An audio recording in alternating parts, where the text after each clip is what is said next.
Karibu tena katika muhtasari wetu wa movie. Ikiwa kupata fursa kutazama sehemu ya kwanza, hakikisha umetazama sehemu hiyo. Nimekuwekea linki kwenye comment ili upate kuelewa mwanzo wa simulizi yetu hili lenye nguvu, ambapo tunashuhudia Aminata akitekwa nyara kwa uchungu kutoka katika ardhi yake ya barani Afrika.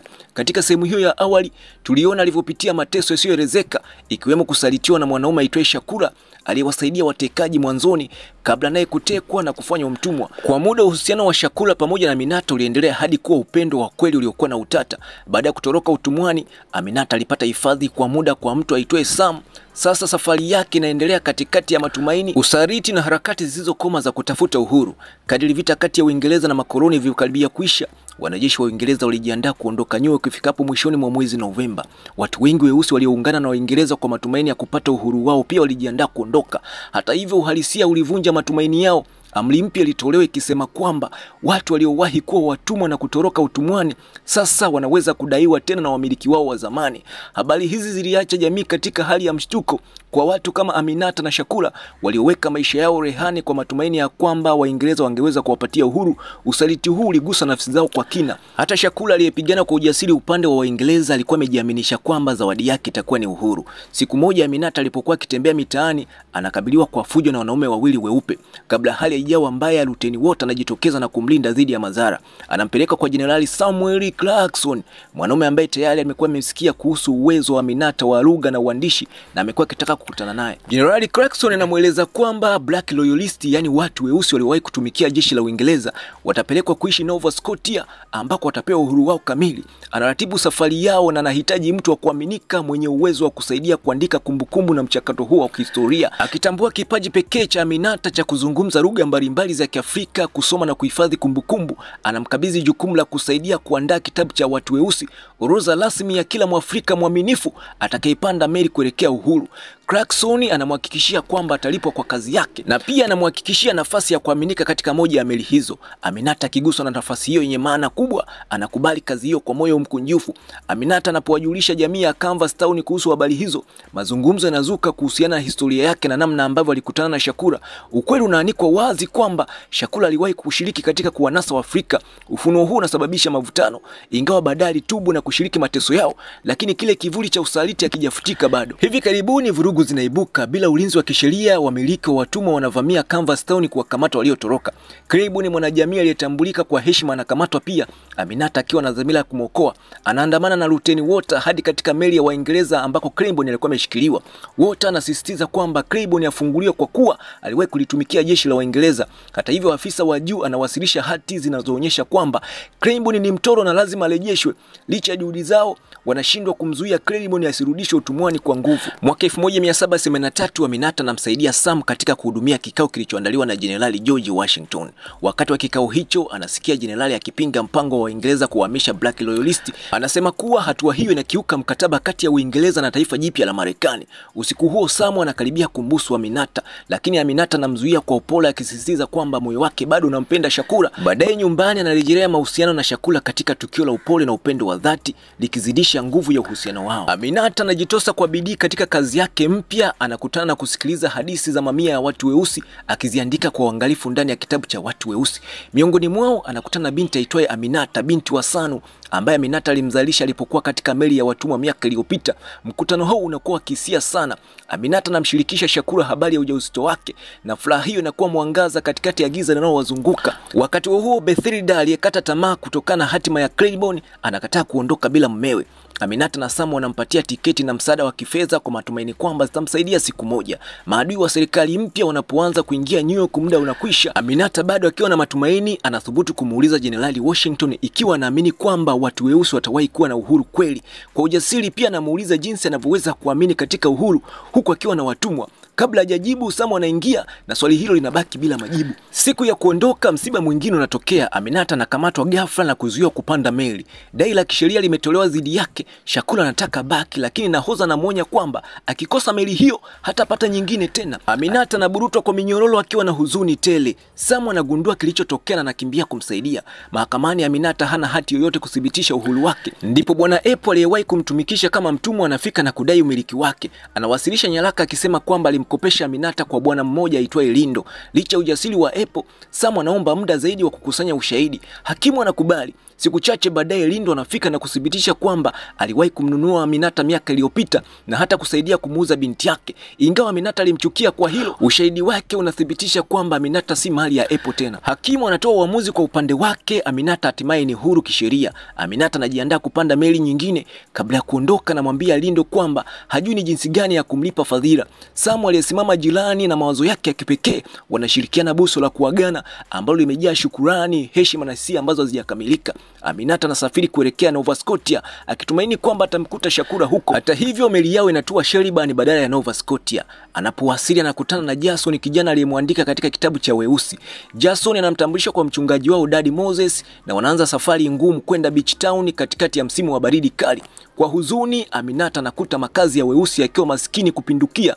Njaa na maradhi yametapakaa, baridi ni ya kufisha. Wizi mara nyingi ndio njia pekee ya kuishi, lakini ukikamatwa adhabu ni kifo. Hata hivyo, Aminata anakataa kukiuka maadili yake. Anajitolea kama mkunga, lakini kwa masikitiko watoto wengi wachanga hawakuweza kuishi. Migogoro inavyozidi kuongezeka, jamii inachukua hatua. Aminata anajitolea kuandika barua kwa wapinga utumwa na viongozi wa serikali ili kufichua mateso yao. Daddy Moses anamtia moyo akimwona kama sauti ya wasio na sauti. Wakati huo chuki inaendelea kukua kati ya wazungu na watu weusi. Wanaume weupe wengi wanahisi kutishwa, wakiamini kwamba wafanyakazi weusi wanapokonya ajira zao, hali inayojirudia mara kwa mara katika historia. Anatembelea karakana ya uchapishaji ya B. Witherspoon kuchapisha barua yake, lakini kabla shughuli haijakamilika anaanza kupata uchungu wa kujifungua. Ingawa Daddy Moses alikuwa ni kipofu, anamsaidia kujifungua mtoto wa kiume ambaye anamuita jina Mamadou kwa heshima ya baba yake. Kwa masikitiko makubwa, wote wawili wakapata kipindupindu. Licha ya jitihada za muuguzi mwenye huruma kubwa aitwaye Judith, Mamadou hakuweza kuishi. Akiwa amejeruhiwa moyo wake, Aminata anajifungia mpaka anaanza kukumbuka sababu ya kuanza safari yake. Anakataa kuzikwa kwa huruma. Kwa ari mpya anarudi kwenye karakana na kupata kazi. B. Witherspoon alitambua kipaji chake na kumwajiri. Hata hivyo, kauli za unyonge kutoka kwa baadhi ya watu humkumbusha Aminata kwamba hata ndani ya wema ubaguzi huweza kujificha. Alipokuja kugundua baadaye, Aminata alifurahi kujua kwamba Shakura yuko salama huko Annapolis Royal. Wakati huo kijana mmoja aitwaye Cumming alifika dukani akiwa na kiu ya kupata kazi. B. Witherspoon alimpa chakula lakini si mshahara. Aminata alimuonya asikubali kazi za kinyonyaji, lakini njaa ikamshinda akaamua kukubali. Baadaye tukio la kusikitisha lilitokea.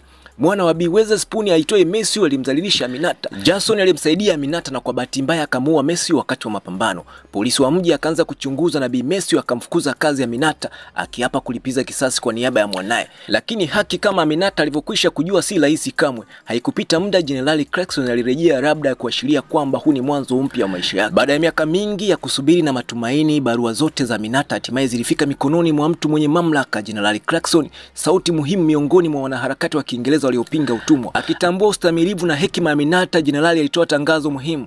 Wanaharakati walikuwa wamepanga kuanzisha koloni kwa ajili ya watu huru weusi huko Sierra Leone, Afrika Magharibi.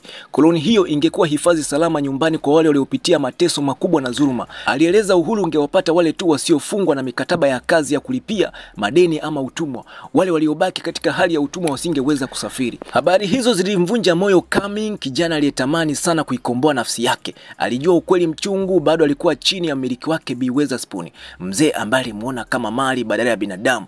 Uso wake ulijaa huzuni, lakini kwa Aminata moto wa azima haukuwa umepoa. Alikuwa amedhamiria kwenda Afrika kwa ruhusa ama bila ruhusa. Jenerali akitambua uwezo wake alimpa nafasi ya kuwa msaidizi wake, naye alikubali kwa utulivu wenye nguvu. Hata hivyo, Aminata alikuwa na tumaini jingine kubwa moyoni mwake, kumtafuta Shakura, mwanaume aliyempenda sana ambaye alishiriki naye huzuni zake za kumpoteza mtoto wao. Clarkson akiguswa na dhamira yake aliahidi kumsaidia. Kwa msaada wake aliwakutanisha tena. Aminata na Shakura walikumbatiana kwa hisia. Maumivu ya kupotezana bado yalikuwepo, lakini pia nguvu ya kuwa pamoja ilikuwepo. Huko Nova Scotia chuki iliendelea kuchemka.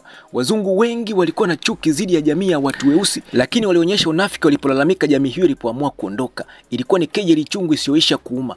Kadiri maandalizi ya kuondoka yalivyoendelea, Daddy Moses, mzee mwaminifu, alijitolea kujiunga na safari. Watu walizidi kujiandikisha mmoja baada ya mwingine, wakitazamia maisha mapya Afrika. Lakini Cumming bado alihangaika, hakuweza kuondoka ili mradi tu B. Witherspoon angali hai. Siku moja asubuhi, hali ya taharuki iliripuka. B. Witherspoon akiwa amejawa na hasira hasira aliilaumu jamii ya watu weusi kuwanyang'anya wazungu ajira. Shutuma zake zilichochea vurugu kali. Umati wa watu uligeuka kuwa na wakati mgumu na wenye hasira na fujo. Msiba uligonga pale Jason, kijana mweusi aliyekuwa akiishi kwa amani, alipovamiwa na kuuawa na genge. Hata askari wa mji hakuweza kumsaidia. Ghasia zilitanda, makazi ya Beach Town yalichomwa moto. Katika ghasia hizo, Judith alimpeleka haraka Aminata kwa jenerali akimsia mhifadhi kwa muda. Kutokea ndani, Aminata aliangalia na overskoti ikiteketea. Kisha lilikuja tukio la kutisha. Cumming akiwa amefikia kikomo cha uvumilivu alichukua hatua kali. Alimkabili Bi Witherspoon na kumchoma kisu hadi kufa. Lilikuwa ni tendo la kukata tamaa na huzuni. Dakika chache baadaye alishambuliwa na kuuawa na wanaume wawili weupe. Mtu aliyekuwa na matumaini ya uhuru alikufa kikatili.